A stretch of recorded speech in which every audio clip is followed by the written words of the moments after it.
सद्गुरु ही हमें अक्षय आनंद की प्राप्ति कराते हैं। सद्गुरु शिष्य के जीवन रूपी कागज को कागज नहीं रहने देते, एक सुंदर चित्र बना देते हैं। सद्गुरु उस माली की तरह है जो हमारे जीवन में ज्ञान और सद्गुणों के बीज बोते हैं और हमारे भीतर छुपे हुए फल और फूल को अंकुरित कर देते हैं। सद्गुरु हमें एक मांझी की तरह इस पार से उस पार पहुंचा देते हैं।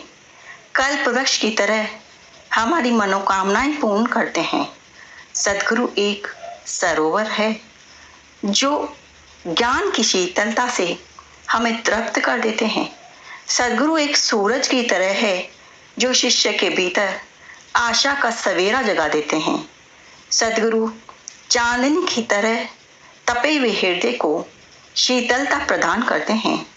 सद्गुरु ही हमें ज्ञान के पथ पर आगे बढ़ाकर शील और सदाचार का पाठ पढ़ाकर हमारी कमियों और कमजोरियों को दूर करते हैं।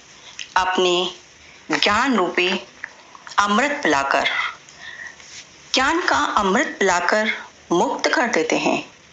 ज्ञान, भक्ति, श्रद्धा जगाकर बार बार प्रेरणा देकर मुक्ति के पथ पर अग्रसर कर देते हैं। वह रस चखने के लिए जिसमें वे स्वयं डूबे हुए हैं। अपने स्वार्थों का त्याग करके अपना जीवन मानव समाज के उत्थान और कल्याण में लगा देते हैं। सद्गुरु एक उत्कृष्ट परम चेतना है जो शिष्य को भी परम चेतना से जोड़ देते हैं, जिसके लिए हमें मनुष्य जन्म मिला है। सद्गुरु के गुण अथाह हैं, उनका वर्णन कोई नहीं कर सकता।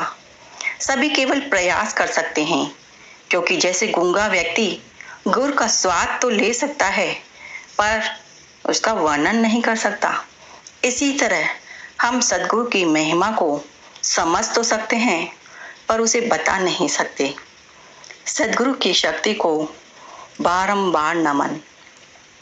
हमें भी सद्गुरु देव की विनय वंदना करनी चाहिए।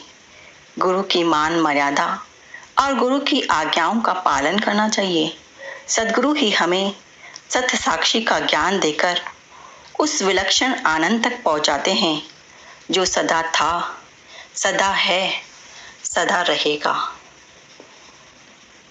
गुरु बिन रंग न लागही, गुरु बिन ज्ञान न होए, कहतेऊं सतगुरु बिना मुक्ति न पावे कोई। सद्गुरु के श्री चरणों में कोटि कोटि नमन।